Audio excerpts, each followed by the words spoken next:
Hello everyone, my name is Amina and I would like to welcome you onto my channel, Freestyle Conversation. Today I would like to talk about a social issue and I would want to dwell more on education.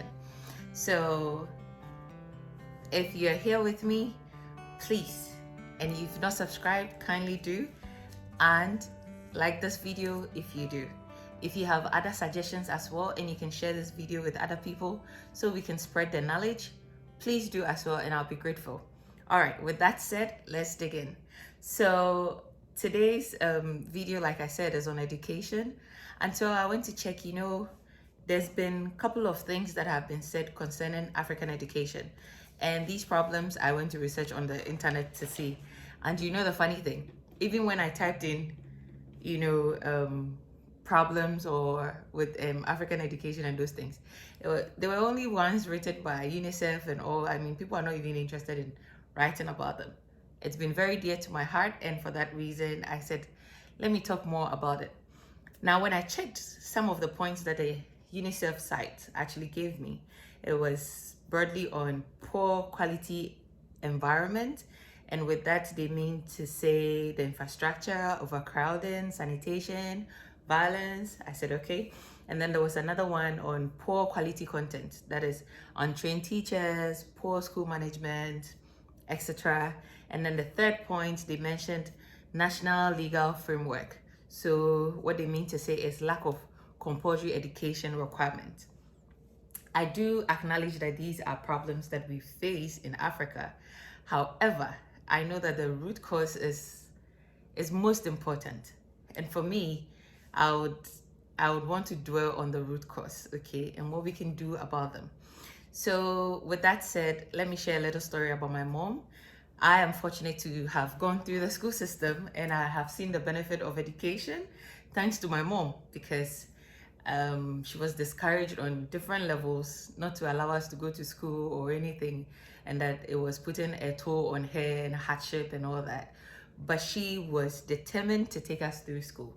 And what was her reason? When she was a kid and she was living in the northern part of Ghana, she had to sacrifice to stay home to take care of her siblings.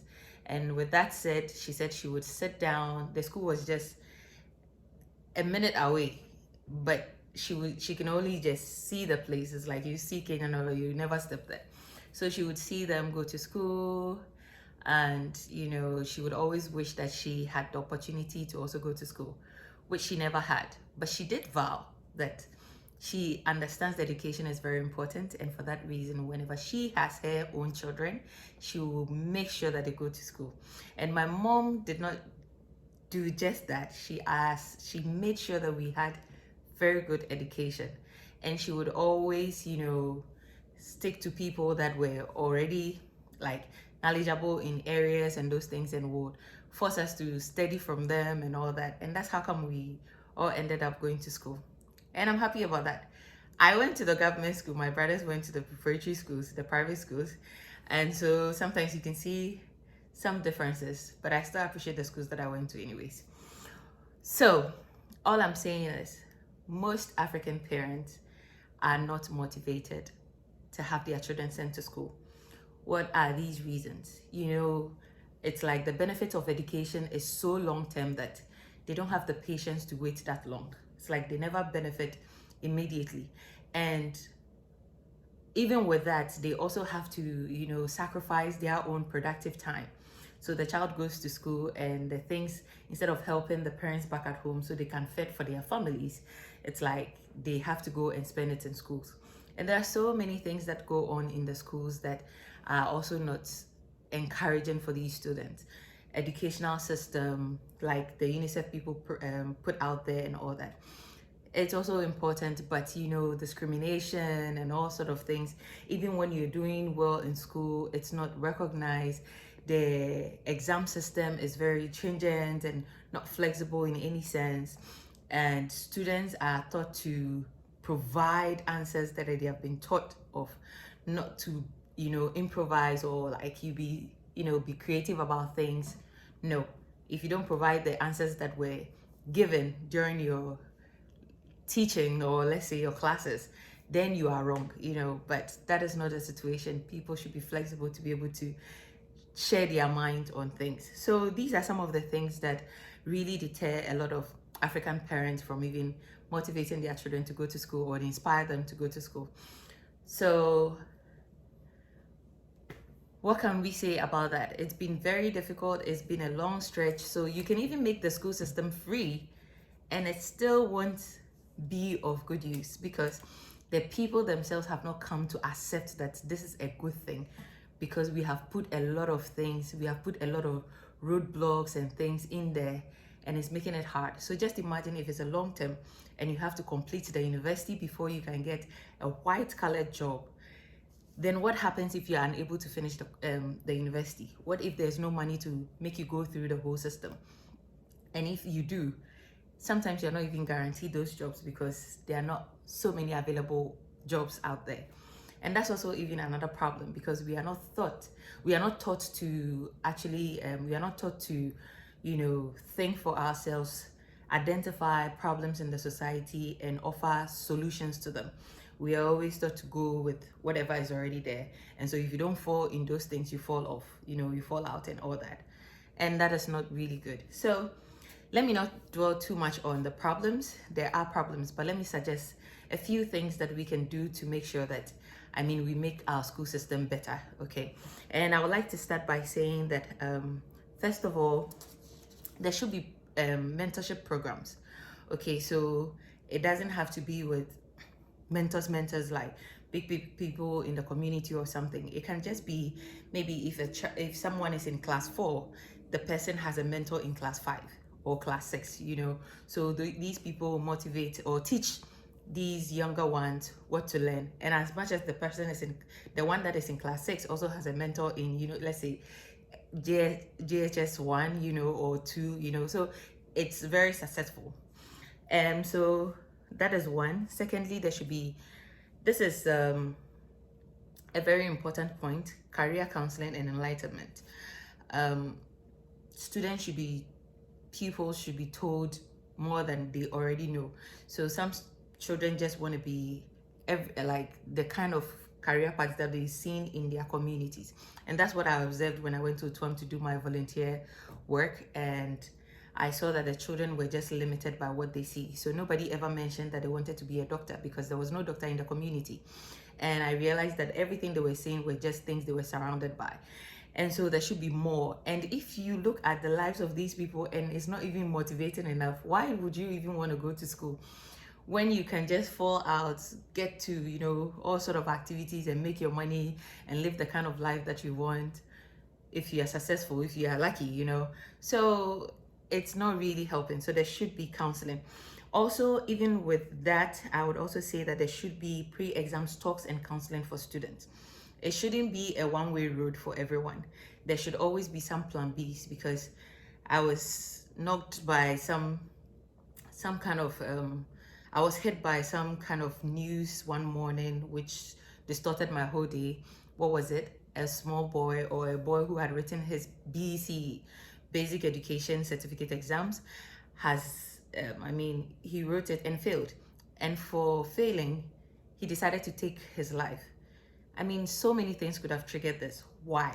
One, he feel that he's been a disgrace to his parents and that he's wasted his whole time and doesn't even know what he can do with his life after his failure, So many things could have triggered this, and it was very disheartening. So there should be these pre-exams counseling, and always have students know that there's always a way out, a plan B, and we have to create those plan Bs.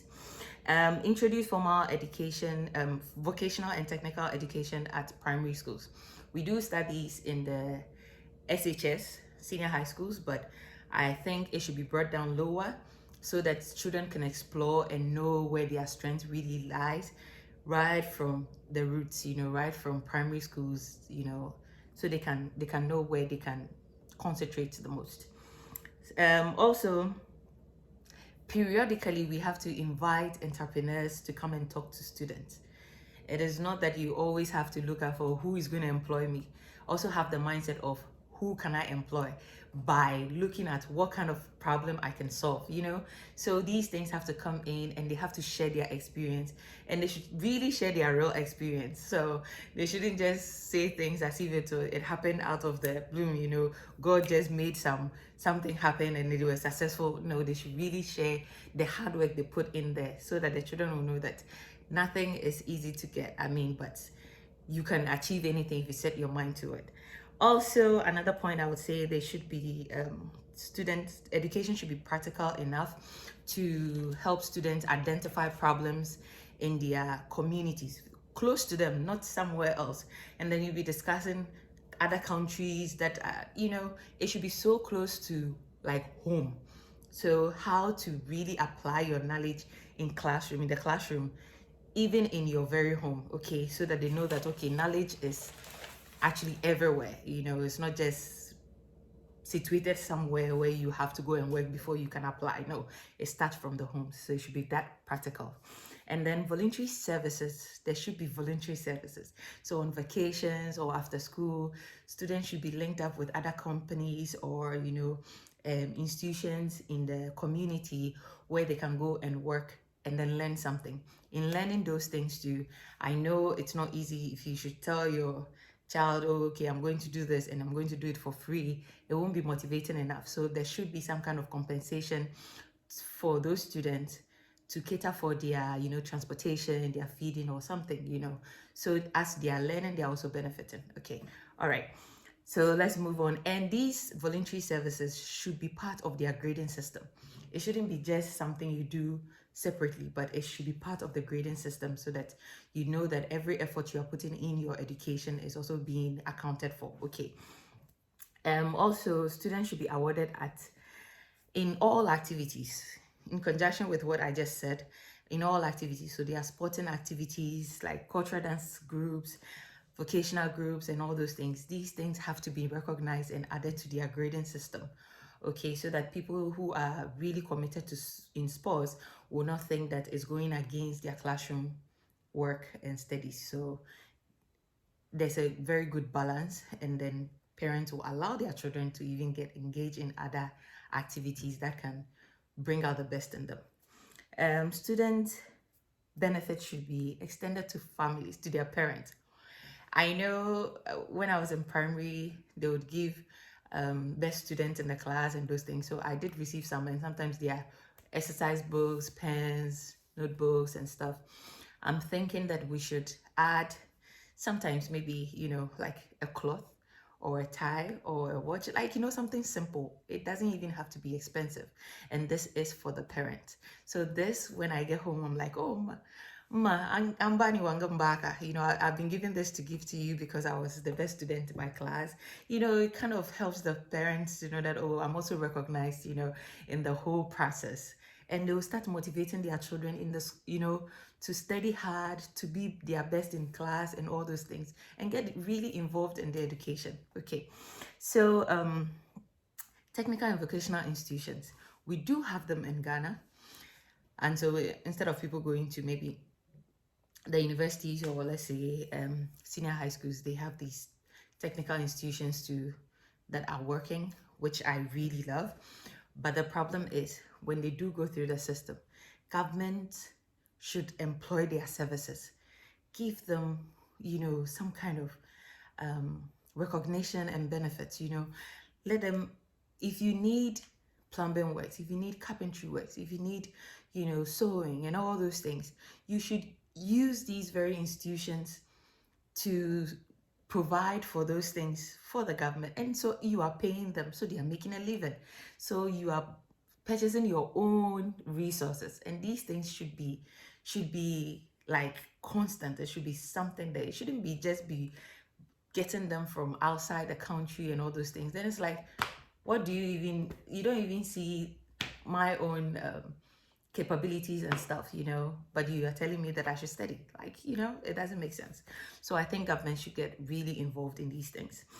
And also first class students. Okay, unlike getting a first class for, you know, maybe helping further your education or being able to apply for scholarships outside the country, or making your parents proud, or making your own self proud, we really don't get any benefit from it, because even when you apply for jobs, it's mostly on whom you know. So this is my suggestion. Companies should start looking out for best students. They should start, work, looking for these students and asking them to come and work for them. That is even benefit, is it's like motivation enough, okay, so that they can study. So what can the government do about this? Government should make sure that all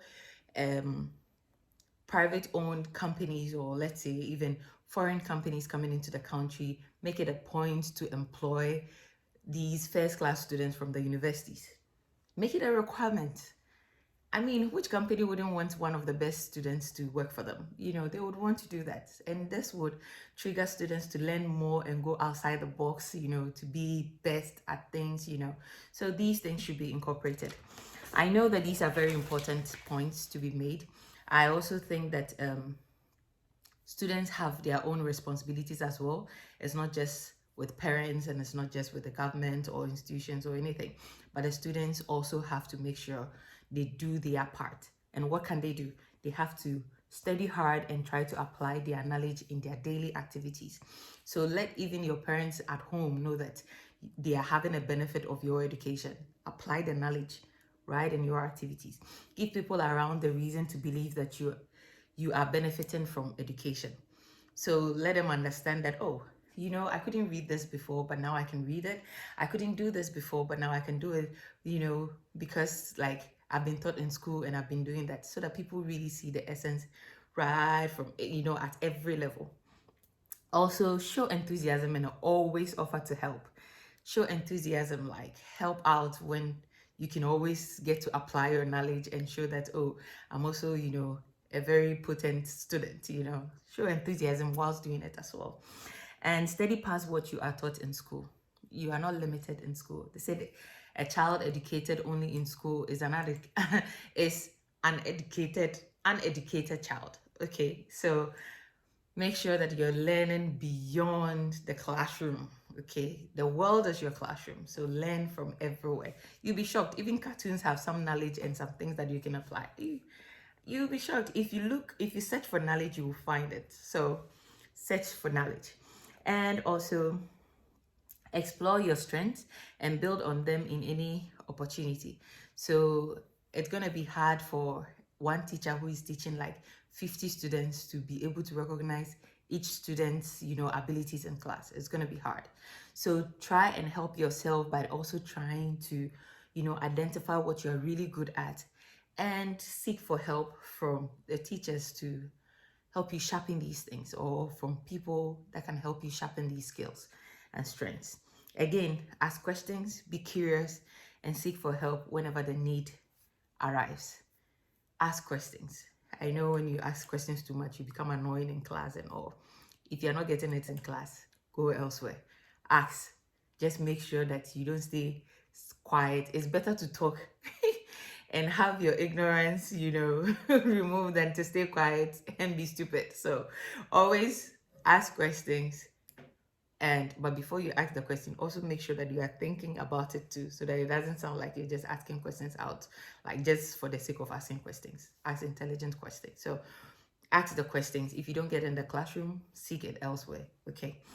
Now, I would thank you very much. These are my suggestions. I think if you have any, I would love for you to write them in the comment section. And if you like these things that I've said, please share it with people who can make something, like who can help out. So I'm seeking that the government, the institutions will come by these videos and see what my submissions are, and then incorporate them, in their efforts to make the educational system better. Okay. All right. Now I'd like to conclude by saying a nation's worth depends on the quality of life of its citizens, the benefits received by non-citizens, and the contribution it makes to the world at large. So thank you very much for watching this video. If you haven't subscribed, please do, because I have more social issues to discuss. and let's be great together. Like I always say, you are important, that's why you're in this world. Love yourself, be yourself, respect others, and well, thank you once again, and I'm out.